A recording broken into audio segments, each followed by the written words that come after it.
Welcome to the CUFI Weekly. I'm your host, Kasim.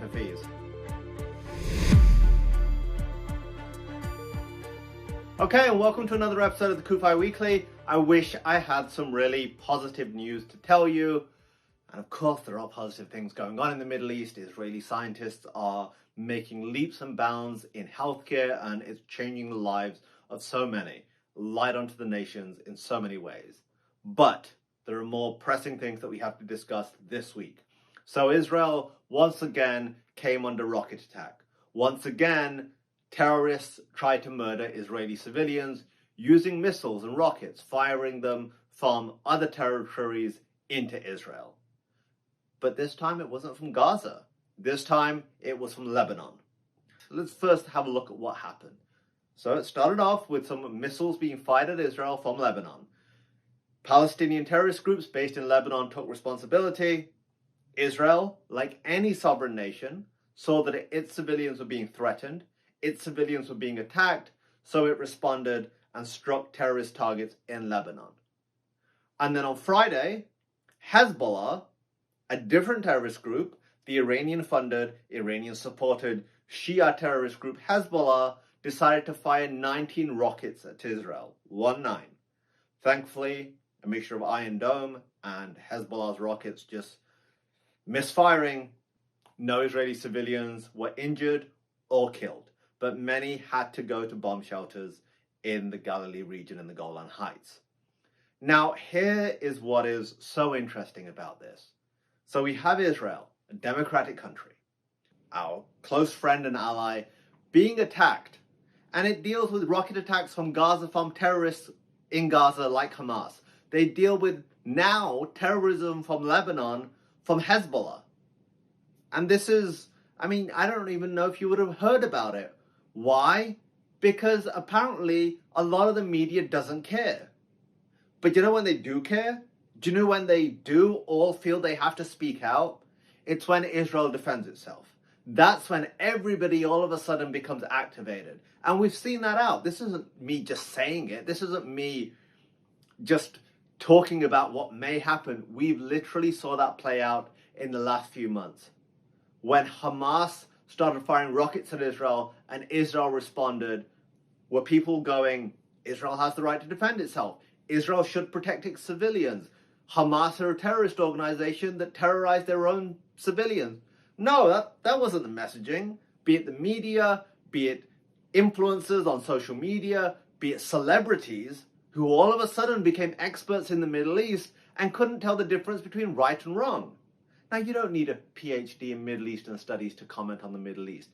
But if you don't know the difference between right and wrong, if you don't know the difference between a democratic country which is being attacked by terrorists and is defending itself, and a terrorist entity which is persecuting its own people, which is murdering political opponents, and is firing rockets from civilian areas, if you can't tell that difference, you really should keep your mouth shut.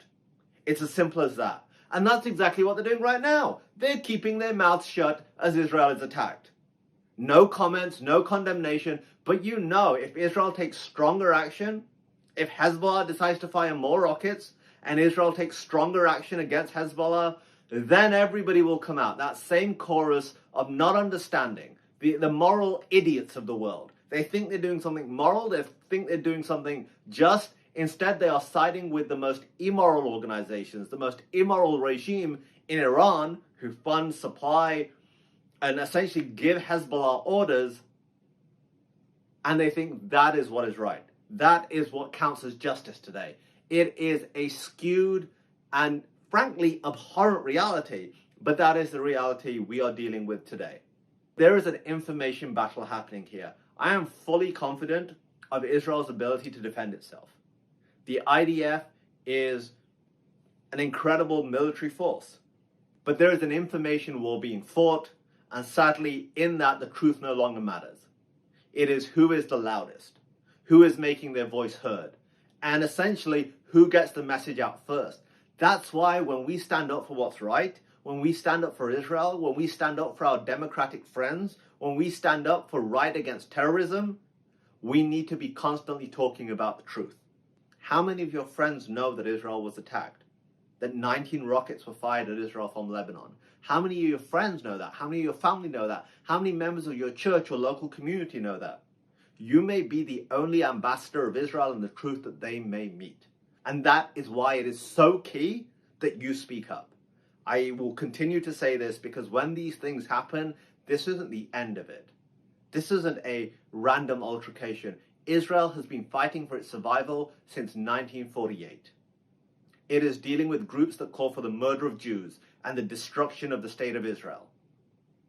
We need to make sure that the world knows this is Israel's reality.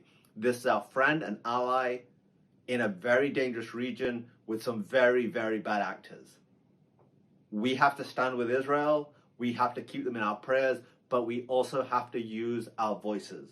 You do not win a game sitting in the stands. You win by being on the field. And that is why I will continue to implore you to get involved with CUFI, get the message out there, and make sure that Israel knows it is not alone in this information war. So this week, more than any in the recent week, for Zion's sake, do not remain silent. This is Kasim for the CUFI Weekly. God bless and have a good week. Thanks for checking out today's episode of CUFI Weekly. If you enjoyed this episode and want to stay up to date with the latest news from the Middle East along with topics involving US-Israel relations, please be sure to like and subscribe. And remember to click that notification button so that you are notified every time a new show is uploaded.